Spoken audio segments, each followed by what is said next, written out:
With what the Nittany Lions have all returning for next season, the Big Ten Conference is Penn State's to lose.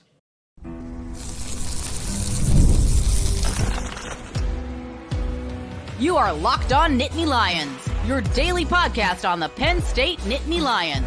Part of the Locked On Podcast Network, your team every day. And as always, thank you so much for making Locked On Nittany Lions your first listen and watch every single day. My name is Zach Seyko. I'm your host of the show, and I'm joined once again. It's a privilege to be joined by Chris Buchignani of the Penn State Obligatory Pregame Show, as well as a contributor over at For the Bloggy. And yes, Penn State should be considered the best team in the Big Ten Conference. I know Ohio State just won a title, but Penn State, with what it is returning, should be at the top of that loaded Big Ten. Today's episode is brought to you by Game Time. Download the Game Time app, create an account, and use promo code LOCKEDONCollege for $20 off your first purchase. We'll also talk about national title, how realistic is it for Penn State, and what are the biggest obstacles, both in-house and outside in the college football landscape, for Penn State to get to a potential national championship. So Chris, when the Big Ten is loaded, the Big Ten is the best conference in all of college football.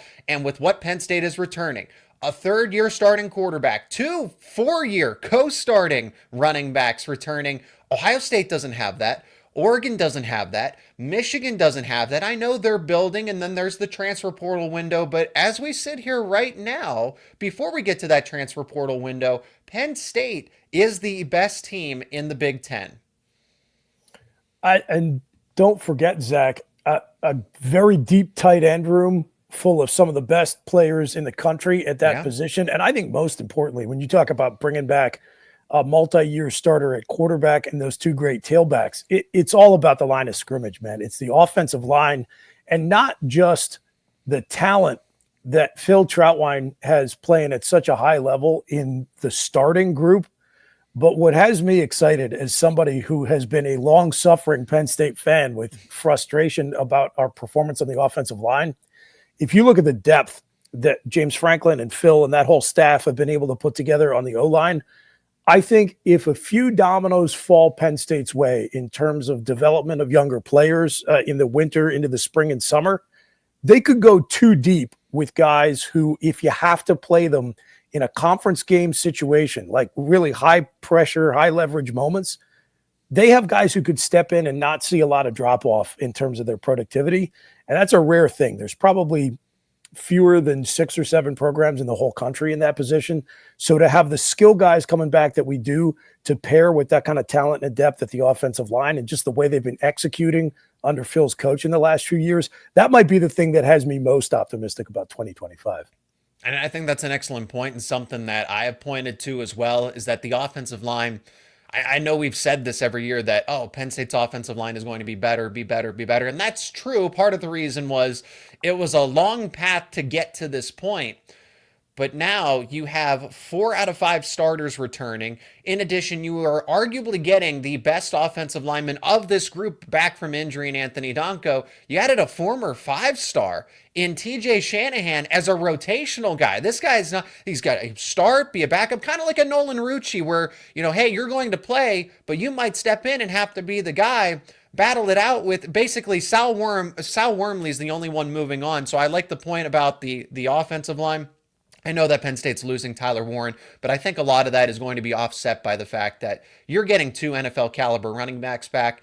And as bad as the Orange Bowl performance was against Notre Dame, it means something in this age of college football with the transfer portal and NIL, and there's so much movement, to have a 4th-year quarterback, 3rd year starting consecutively in the same program, and a 2nd year in Andy Kotelnicki's offense. I think Drew Allar still has yet to tap in his total potential. He got better, significantly better, from 20, over the course, 22 to 23 to 24.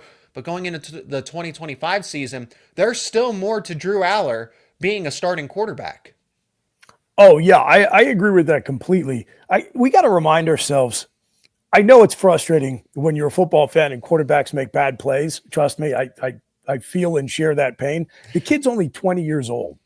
Yeah. And had, was kind of a late bloomer in high school, also had to deal with all the chaos that surrounded his class and the COVID year in terms of the development they missed as high school upperclassmen. And now I think you hit on it, man. The continuity of being able to keep the same offensive coordinator and have a second year in the same system. You just look all around football at the highest level in college and in the pros. So many of these coordinators move on so quickly. I just think as an Eagles fan, poor Jalen Hurts, like that guy cannot get the same offensive coordinator for two straight years. And it's difficult, especially when you're in more of a developmental stage of your career like Drew is. So I think the familiarity of both player and coach with one another is going to be crucial. And again, just look at these guys like Michael Penix and Bo Nix, players who stayed in college longer than we might have seen in previous eras. I was joking about it earlier in the week, actually. When Bo Nix came to Beaver Stadium in 2021, I did not think I was watching a first-round draft pick or a guy who would ever be in a conversation for Offensive Rookie of the Year in the NFL. But he stuck around. He found a system that fit him. He was able to, get more reps and be in a place where he could enjoy some stability, and he blossomed. So, yeah, I think anybody who thinks we saw Drew Allar's ceiling this season is going to be pleasantly surprised. Yeah, we certainly haven't, and it's a luxury that Penn State is returning what it's returning. I liken it to what Michigan did for its national title run. All the Connor Stallion stuff aside, let's actually talk about football X's and O's and player personnel. It's a very similar setup to Michigan. Ohio State was on the cusp. Hey, they lost the game and they were knocked out, but they were close. They made some changes through the transfer portal, but they went all in for this adjacent season, and they ended up just winning it all recently. Now Penn State is doing the same thing. Looking at the Big Ten landscape, Oregon is losing Dylan Gabriel. That same Ohio State team is losing Will Howard. I know they have Julian Sayin returning. He has no starting experience. Oregon's got to figure out what it is doing. Are they going in the portal? Are they confident in Dante Moore? Indiana has to do a similar thing. Michigan is also going to the portal to get a quarterback, and they still have to rebuild. Same thing with USC. Illinois is really the only team that has somewhat of a similar setup to Penn State, and that's why I say the Big Ten Conference is Penn State's to lose. It's crazy to think about it. But I think the comparison you draw between Michigan in 2023 and Ohio State in 2024 is the apt one. Both teams, Big Ten schools, got close, knocked on the door, didn't finish the job, and then were able to come back and do it the next season, basically by using the same philosophy that it appears James Franklin and his staff is going to follow, which is invest your resources in bringing back your experienced talent and leadership, and then supplement through the transfer portal and get everybody to buy in on the mission of unfinished business. So, yeah, again, quarterback, most important position in the game. And what do you want? You want experience, talent, and stability. And Drew has all of those, and the other contenders in the conference have question marks at the position. Mm-hmm. And that's not to say, you listen to the insiders at OSU, they all rave about Julian Sayin. You listen to the insiders at Oregon, I'm kind of surprised they're as active in the transfer portal market as they are, because they put all that effort into flipping Dante Moore from UCLA. Yeah, I think they should just let the guy take the reins and take his lumps. But, it's not college football in 2025. So, yeah, I'm sure we're going to get around to it. We got to get Drew Allar some guys to catch the footballs he throws. But, I think going back to the tight end room, if nothing else, we can all feel really confident about Penn State's ability to recruit and develop that position. And they're going to be stacked there again.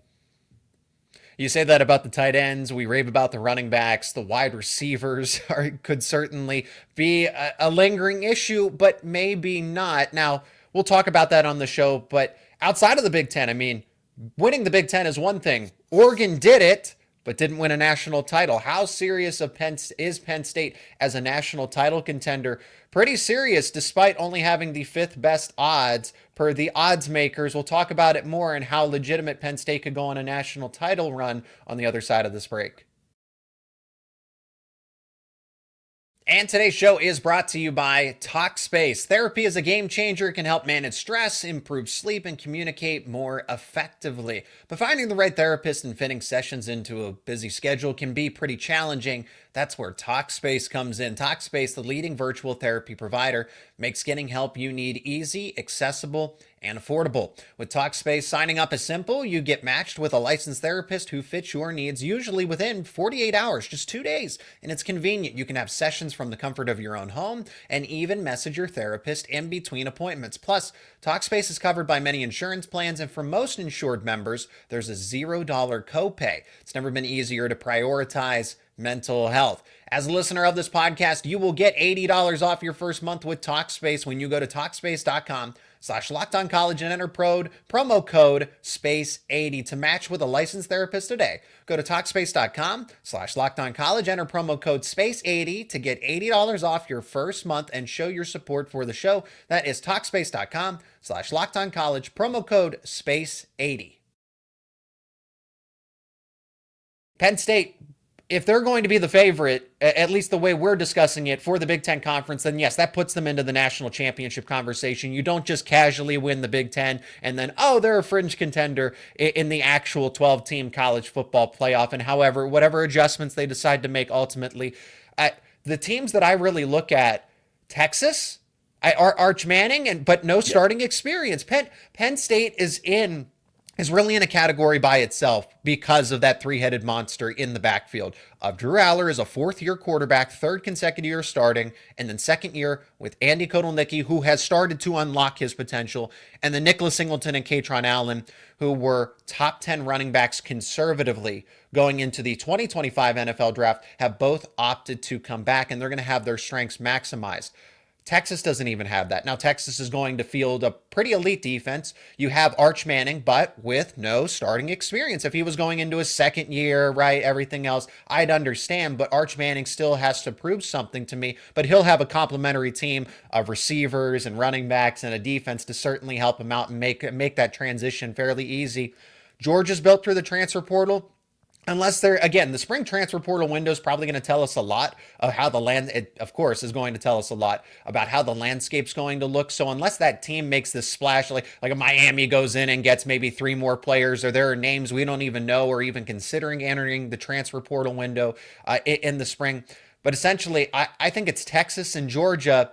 Ohio State and Oregon are going to be there because they're going to make changes, but I still like Penn State as solidly in the top 3 of being a national title contender. I fully expect them to get back to the national semifinal based on what they have presently and what they will most likely add, another receiver in the spring portal window. But right now, even if they don't add another receiver, I still think this is firmly a top 3 team when you talk about the national title. That's an interesting contention. Maybe it's just my long-suffering fans' perspective. I've already outed myself as a Philadelphia fan, so you have to understand I do have to battle the congenital pessimism at all times. And to me, to say that Penn State is only the 5th highest odds to win the national championship, that sounds so good and so exciting. Like, I'm happy to take it. Frankly, I don't want to be the team with the undisputed bullseye on us, for sure. I think being right in that, the Sharks circling the dead center of the bullseye is exactly where you want to be headed into the season, especially with the chip on the shoulder that I think our guys are going to have.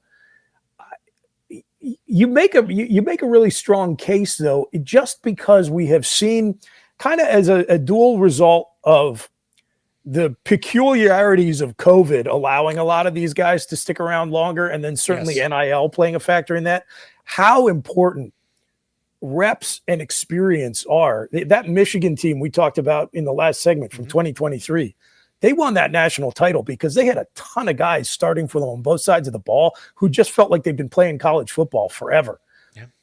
There's no substitute for experience and having been there and done it. And Penn State has so many players like that at key positions all over the field who also happen to be just elite tier athletes. You might be bringing me around to the top 3 argument as I think about it. Well, and the superstars are nice. Don't get me wrong. Drew Allar, Nicholas Singleton, Kaytron Allen, all presently have superstar potential if they haven't tapped into it already. Deny Dennis Sutton, Zane Durant, but it's the point of, well, there's the veteran players that could have gone on. They've just played a lot of college football. What's the point of coming back? In that case, Ohio State made the same pitch, Michigan made the same pitch, and now Penn State is doing it because why is a Smith Vilbert coming back for a 7th season? Dom DeLuca has been a 2-time captain. He's returning. It's also players like Nick Dawkins on the offensive side of the football. When they have so much offensive line depth and your starting center, your a captain is returning as well. Think about that. Drew Allar, Nick Dawkins, and Dom DeLuca are returning as captains. Riley Thompson in the special teams unit. I think about the fact that that was a point of discussion that, oh, well, Penn State's going to have a new identity. They don't have any returning captains and everything else. And now you have all of that and then some. It's getting a King Mack back in the transfer portal who was familiar with the program. It's AJ Harris and Tony Rojas that are on the cusp of being more than just a breakout player, really being those faces of the defense going into year 3.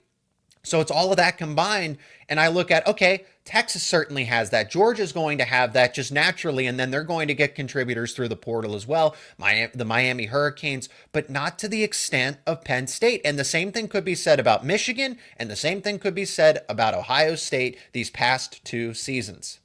I know I'm touching on a sensitive subject now with Penn State fans, but you do have to include Clemson in that conversation. If only for the fact that they were ACC champions this year.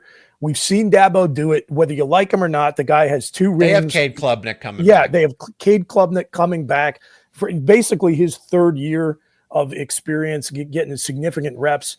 Mm-hmm. And the ACC ain't exactly murderer's row. You don't have to win too many big games to be in a position to not only go to the playoffs, but get a 1st-round bye, because for as much complaining as there was, and I think a lot of it justifiable about the format of the 12-team playoff field, I am not expecting any significant changes heading into this year. Now, after that, for sure, big changes, but I think that you win your conference title and you're ranked in the top 4, you get the bye. I think that's going to extend it. And that's a big advantage for the ACC.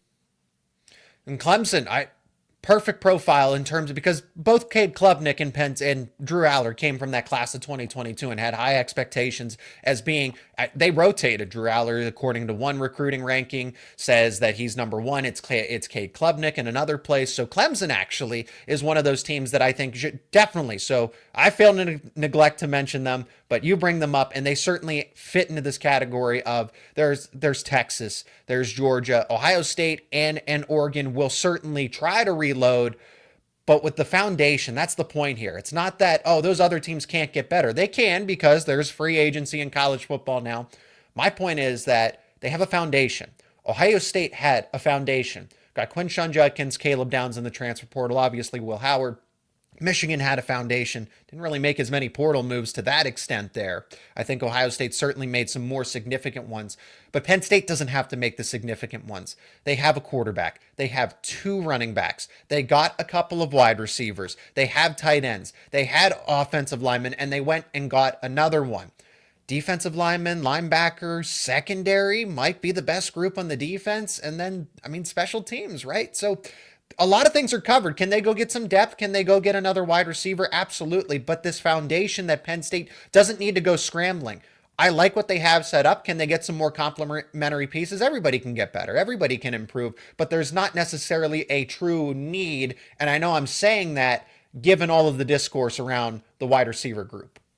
Sure. Yeah. And indeed, you're going to need something to happen there. And one of the things that needs to occur at wide receiver, and it's long overdue, is we've been bringing talent into the program for one reason or another. And it's probably a whole other conversation. Why not? It just hasn't clicked. We need at least just one. We need one of these young guys to break through immediately, in the same way that Derek Williams and Deion Butler and Jordan Norwood did once upon a time, or Deshaun Hamilton or KJ Hamler. We need somebody to make an impact early.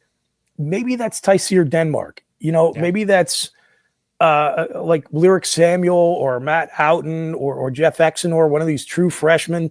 It's not unheard of for, just based on athletic profile, a guy to come out of high school, where, again, probably high school football players at the highest level are more polished and more ready to play than they've ever been before, and step onto the field and make an impact. Penn State needs to have that happen. Like, to me, I just keep looking at Denmark and the flashes he showed. I understand he dropped the ball in the Wisconsin and the Minnesota game or whatever it was. Purdue game. He got in late. He looked fast. He looked crisp in his route running. He looked impressive as a punt returner. Second year in the program, a high-level recruit like that, you need that guy to be in your top 3 rotation, in my opinion. You mentioned the wide receivers. There's certainly question marks around them, concerns. I'm in a very small group that says do not fire Marcus Hagans, because I think there's only nowhere to go up for this wide receiver group. But when it comes to a 25-26 national title run, the spotlight's certainly going to be on them. So what poses the biggest threat to a Penn State strong postseason run? We'll tell you about it after a word from our sponsors. And today's show is also brought to you by Game Time. You got to download the Game Time app, because buying tickets to your favorite events should not be stressful, and attending NFL playoff games is an experience like no other. The energy, the excitement, the connection with other fans, it's all unmatched. And Game Time makes it even easier to create those unforgettable moments with their new feature called Game Time Picks. It filters out all the fluff to show you only the best deals on incredible seats, so you can focus on what matters, actually being there. You can use the Game Time app. You can use Game Time Picks to grab tickets for any upcoming playoff game, and it couldn't have been easier. You'll have the super deal that's listed right at the top and gives you incredible value on those incredible seats, and you can preview the view. So no second guessing. You can see the view ahead of time from that seat before buying. Then there's all-in pricing. That's a game changer. So there's no surprise fees at checkout. You know the total cost, and then your tickets are backed by the Game Time guarantee, giving you complete peace of mind. Take the guesswork out of buying tickets with Game Time. Download the Game Time app, create an account, and use promo code LOCKEDONCollege for $20 off your first purchase. Terms apply. Again, create that account. Use promo code LOCKEDONCollege for $20 off your first purchase. Download Game Time today. Last minute tickets, lowest price guaranteed. So I think we should pick back up with the wide receivers. And yes, that is going to be the point of concern. But I look at it this way. Penn State has won 23 games over the past 2 seasons, despite all of those issues with the wide receivers. And I do think they're going to get better. And that's saying something with Trey Wallace going into the transfer portal and Amari Evans going into the transfer portal. Those were the leading wide receivers. But I like what they're getting in Kyron Hudson. Kyron Hudson can catch anything you throw at him. Really, I mean, I don't know if he just naturally has flypaper hands, whatever it is, the way he sees the football. Question about him is, can he separate, right? He was definitely, I think he was definitely fourth in that USC offense, but there were a lot of good wide receivers at USC at the time. So what if Kyron Hudson and they really spread the ball around pretty evenly? Like, if you look at the stats at USC, just kind of a nature of Lincoln Riley's offense and trading out different quarterbacks, they spread the touches around all over the place on that offense. So I don't look at his numbers and say, oh, he fell down the depth chart at USC necessarily. What happens with an increased workload when he is one of the focal points in the offense rather than sharing it all with a bunch of other talented players? So he steps into, and he will be the wide receiver 1 replacing Trey Wallace. I like his blocking ability. He is a bigger, stronger receiver, 6'1", over 200 pounds. So maybe not to the extent of Julian Fleming, but I actually compare that skill set as Julian Fleming can catch a ball. He just couldn't really separate very well. And I think some of those injuries ended up catching up to him. But Kyron Hudson, that's what he was brought in for, to complement the run game and be a reliable target on 3rd and 7. And maybe that's all you really need. Scheme matters. Andy Kotelnicki getting a player like Devontae Ross. All of this is strategic, Chris. It's not just, they need to go get an elite playmaker. They don't have a wide receiver 1. They don't need to, because they have 2 elite running backs. Lean on the ground game. This team just ran the football 600 times. You mean to tell me when you have that backfield that you're not going to do it again? And Drew Allar gives you some running ability as well. I've made the comment, I've started to talk myself into it, that this base offense very well might resemble a wishbone where you have Nicholas Singleton, Katron Allen, and if Cam Wallace comes back from injury, I feel like they could trust Corey Smith a little more. We still have yet to see the best of Quentin Martin. He's redshirted. and dealt with some injuries, but now he's getting ready. You know, what's his potential is through the roof. So Penn State doesn't need an elite wide receiver, but you get complementary pieces that just help the team in other ways. You need blocking on the boundary. We saw how much of an issue that was in 2023. Devontae Ross gives you the speed to force you to respect the deep passing game, because we know Drew Allar can throw it deep. We know that he can. And Devontae Ross, who might be faster than Amari Evans, we saw that there was success with that with Evans in 24. Ross at least forces the defense to leave the safeties back, and then that just gives Singleton and Allen more room to work with in between the tackles and in between the hash marks. Yeah, the thing with Ross is, and I have to do my homework on him yet, is when you compare him to Amari Evans, is how polished is he from a technical standpoint? How well does he do the little things that separate you from just being a burner speed guy and an actual wide receiver, an actual football player? And so that's going to be a big question mark. You bring these guys up from a lower level of football, and sometimes they're Tez Johnson, and sometimes they're Dante Cephas. And so it's going to be a question for Penn State. What did we get in Devontae Ross? So, I think overall Penn State's track record in the portal has been pretty strong. We've not had tremendous success supplementing the wide receiver room, which has been a pain point. I understand your philosophy, and I don't think it's totally flawed about you don't need a number one wide receiver. It's certainly music to my ears to imagine we would run a wishbone offense in 2025. That would be great. I do think the staff needs to make a serious play to drop some coin on a game-changing wide receiver, because we just saw how critical that was to Ohio State's run. Although, again, you can go back and you can look at Michigan and Michigan did not have a true Roman Wilson was good, don't get me wrong, but he had 750 yards. You know who just had 750 yards? Yeah. Trey Wallace. Trey Wallace had an identical season, a touchdown receptions aside. And so, they need to, okay. Blake Corum had 27. Penn State distributes the football when they get into the red zone. Drew Allar could get a rushing touchdown. Tyler Warren ate up a lot of the workload. You have Singleton, Allen. So it's not just one or two players where the volume goes to. Penn State will spread it out. And you raised a good point talking about the depth at running back. There are a lot of young guys who I expect are going to get more opportunities this year. Yeah. I mean, so Quentin Martin especially is somebody who could almost be used as a slot receiver if you need to. Yeah. And James Franklin pointed that Corey Smith and Quentin Martin are just so adept to the game already that Nicholas Singleton didn't even have that as a 5-star running back. He was truly, hey, he's a pure runner. We need to develop his receiving ability. Quentin Martin and Corey Smith already had that coming into the class of 2024. And now there's just this sense of trust. They'll go through winter workouts. They'll go through spring football season, especially Corey Smith. That's going to be valuable to him. He's on the right track. But that's what I mean when I say you are so strong in other position groups that you don't need this flashy superstar wide receiver. And I know that's not going to sit well with everybody, but I think the discourse is just blown out of proportion. Michigan won a title that way. Ohio State did it differently, but Jeremiah Smith and Emeka Ibuka to have all of that, it's not the do or die situation. Roman Wilson, Colston Loveland, who wasn't at his peak in that offense, and then Cornelius Johnson as well.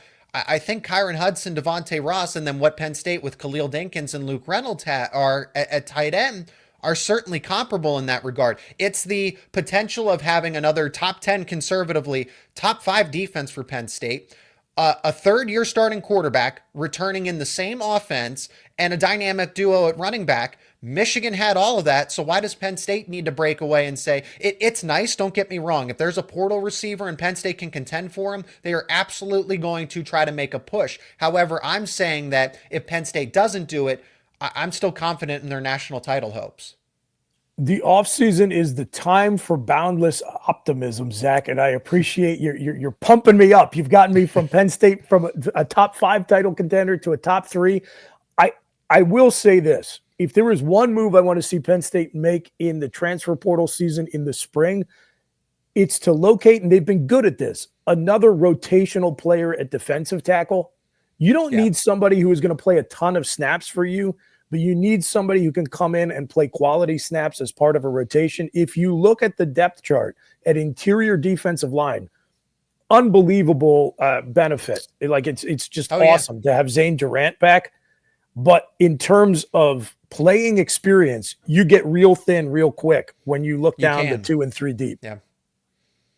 No, I think that, I mean, that's the way that Georgia has won the national championships recently. You need those, you just need a lot of interior defensive linemen. I think Penn State's actually set up pretty well with what it has denied Dennis Sutton and Max Granville, getting Zariah Fisher back, getting Smith Vilbert back is huge. And he can be a hybrid defensive tackle, if you will, because he's just 280, 90 pounds as a defensive end. Are you kidding me? Slide him inside, and deny Dennis Sutton can do the same thing just because of how they are built for strong defensive ends. I mean, strong doesn't even begin to, it's not your traditional 250 edge defender. No, these guys could move to the middle and still have probably not the same exact impact, but certainly you have that flexibility to move them over and do some defensive shifts and stuff. Of course, at the time of this recording, they have to get the defensive coordinator spot right. I think that's at least something that's out there when you look at, hey, what are the biggest threats to a Penn State postseason run?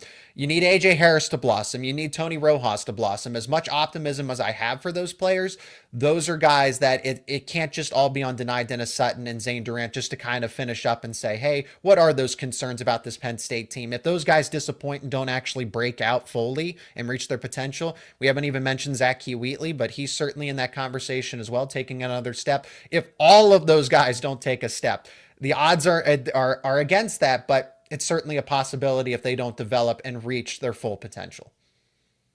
Yeah, and I thought some of those guys you mentioned, in particular, A.J. Harris and Tony Rojas, as he got healthier down the stretch of the season, I think both of them show that they're already playing at a very high level. I agree. And unlike some of the fans out there, and I get the skepticism, I'm excited to see what our young linebackers who have not gotten on the field too much yet are going to bring now that they have an opportunity to get a lot of reps in practice and get the mantle of presumed starter or at least high-level contributor. In particular, Tamir Robinson and Anthony Specker are two guys I have been waiting to see get their chance to shine. And I think, again, fans are going to be pleasantly surprised with one or both of those guys this season. That is Chris Buchignani over on the other side of the obligatory Penn State pregame show, also for the Bloggy. Chris, thank you so much for the time. I really appreciate it. My pleasure, man. Thanks for having me. Thank you so much to everyone for checking out this episode of Locked On Nittany Lions. Of course, let us know your thoughts down in the comments section. We are part of the Locked On Podcast Network, your team every day. Go Birds! And again, thank you so much for making Locked On Nittany Lions your first listen and watch every single day. For your second listen and watch, check out Locked On Big Ten with host Craig Sheeman. Craig puts the Big Ten first when other people overlook the conference. Everything Big Ten related can be found over at Locked On Big Ten. It's available on YouTube and wherever you get your podcasts, and it's part of the Locked On Podcast Network, your team every day.